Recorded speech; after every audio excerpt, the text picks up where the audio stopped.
Barbara, mirë se erdhe në bisedën tonë. Mirë se t'jeta. Fillimisht, po mendoj të na bësh një prezantim shumë të shkurtër të profilit tënd. Unë jam Barbara Doda, jam sekretare e përgjithshme dhe bashkëthemeluese e Partisë Mundësia. Tani këtë e them të parën faktikisht, se dikur ishte gjithmonë politika si një pasion, tani është kthyer në detyrë për mua. Por në profesion jam arkitekte dhe kam studiuar për arkitekturë. Një nga vendet ku ti ke studiuar është edhe Kina, dhe unë prandaj të kam thirrur për ta ndarë me ne përvojën tënde në Azi.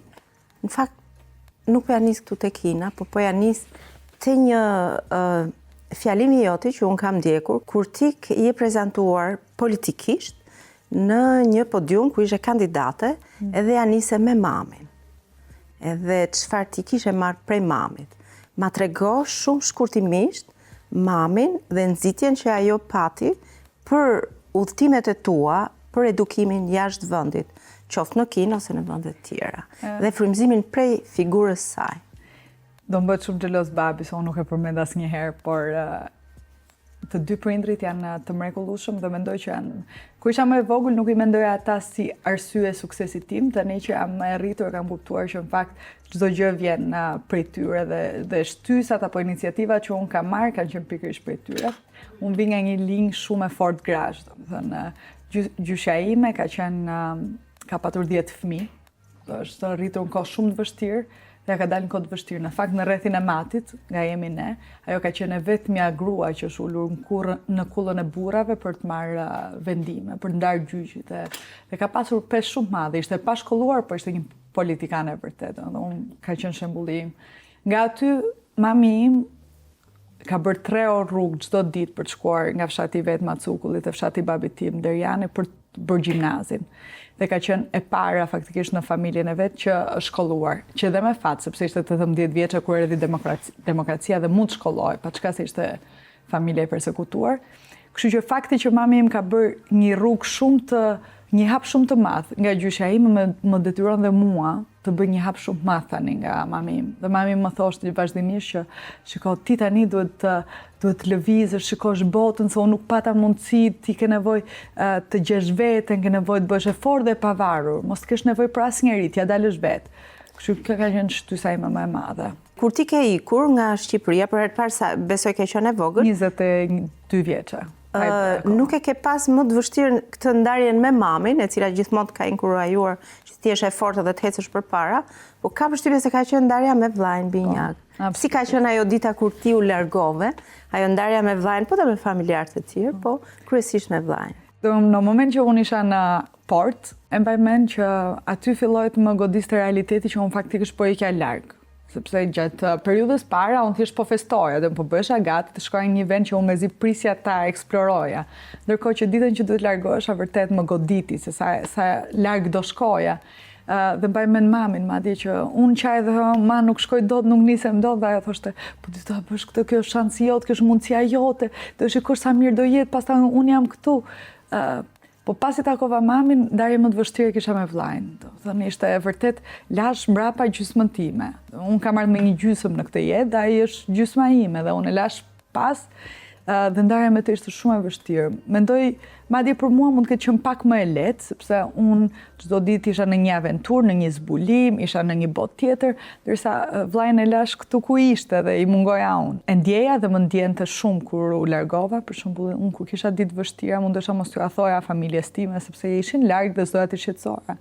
Po ndërkohë ishte vllai gjithmonë që e ndjente më thoshte çka ke sot. Qa po ndodh sot? Ne kemi një lidhje të veçantë dhe gjithmonë e kam ndier veten si me fat dhe të preferuar e Zotit që na ka sjell bashkë në këtë botë. Dhe unë s'kam qenë kur vetëm prej atij, edhe kur kam qenë larg. Më thuaj ndonjë nga ato ditët e vështira për cilat ti flisje me vllajën, me gjysmën tënde, shumë të rëndësishme. Kanë qenë shumë, sidomos gjatë fillimit. Kanë qenë shumë këto ditë vështira sepse zhvendosja në një vend tjetër, në një vend të largët. Mua, për shumë, kur isha në Shqipëri, Shqipëria më duke shumë e madhe.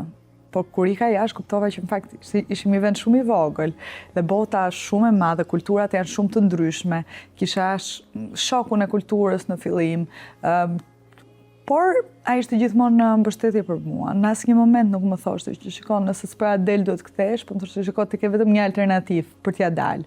Dhe duhet trish edhe ishte motivues ndaj meje, siç kam qenë edhe unë ndaj tij. Por për shembull mbaj mend ditët e para të shkollës ishin shumë vështira, sepse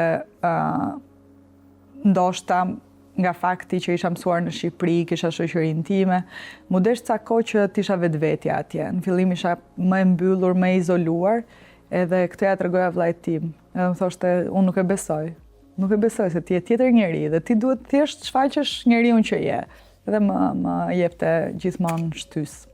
Pastaj ti atje eksplorove dhe zbulove Azin, Kinë. Çfarë të mbeti aty në mend dhe çfarë i more ti atij vendi për të kthyer pastaj në Shqipëri? Shiko, unë siç e thash, kur isha në Shqipëri, Shqipëria më dukej shumë e madhe dhe më dukej sikur i dija të gjitha. Isha shumë e bindur në mendimet e mia, shumë stoike në gjërat që dija, ndërkohë që e shkuara jashtë më ndihmoi pikërisht për këtë të hap mendjen, domethënë më formoi si njeri në një mënyrë tjetër nga që isha formuar në Shqipëri. Kam takuar njerëz nga gjithë bota, sot kam miq nga gjithë bota, njerëz me ngjyrë lëkure të ndryshëm, njerëz me fe të ndryshme, njerëz me kulturë dhe origjinalitet, po them, gjë që nuk do e gjeja dot në Shqipëri. Kam pranuar dhe kam kuptuar që realiteti nuk është bardhëzi siç e njeh unë në Shqipëri. Gjërat nuk janë thjesht po dhe jo, por gjërat janë dhe gri. Bota është sa e ndryshme, është edhe e ngjashme. Dhe mendja mendoj më ka ndryshuar mbi të gjitha dhe prandaj gjithmonë i shty njerëzit e tjerë që të shkojnë jashtë. Jo domosdoshmërisht ku isha unë, por kudo në botë, larg Shqipërisë mund të përballesh me një realitet tjetër që ti nuk e njeh kur je në Shqipëri. Dhe ky është një mesazh për të rinj që ata të dalin përtej kufijve dhe jo vetëm territorial, por të eksplorojnë. Absolutisht. Jo vetëm në Azi, po edhe kudo që ata munden, domethënë unë edhe kushëriat që kam më të vogla, sidomos këtë kam edhe për vajzat. Mendoj që vajzave ju krijon një liri të jashtëzakonshme e jetuar e jashtë për cilën kanë nevojë, sepse çdo kush duhet ta njohë veten dhe është një proces që duhet bër. Mendoj kudo të mundesh, qoftë edhe nëse nuk është për studime, por nëse është për një punë të shkurtër, për një punë verore, për një kamp veror, çdo gjë, njeriu duhet të takojë njerëz të ndryshëm, të përballet me kultura të ndryshme, së nxjerrin debate, ti do të kuptosh aspektet e tjetrit, kulturën e dikujt tjetër, është shumë e rëndësishme. Njeriu rritet në këtë formë, gjen veten edhe bëhet versioni më i mirë. Në fakt, çfarë ndikimi pati përvoja jote në Kinë në formimin tënd profesional? Sa i fortë ishte ky ndikim? Po, ishte i fortë sepse për shembull, unë edhe kur shkova atje, unë shtyesha nga kurioziteti, jam një natyrë shumë kurioze, vërtet, edhe që fëmijë gjithmonë kam bërë pyetje, gjithmonë kam dashur të zbuloj, të eksploroj, dhe këtë që kam bërë edhe atje, për mua nuk mjaftonte shkollimi që bëja këtu, unë doja të shikoja konkretisht çfarë po studioja.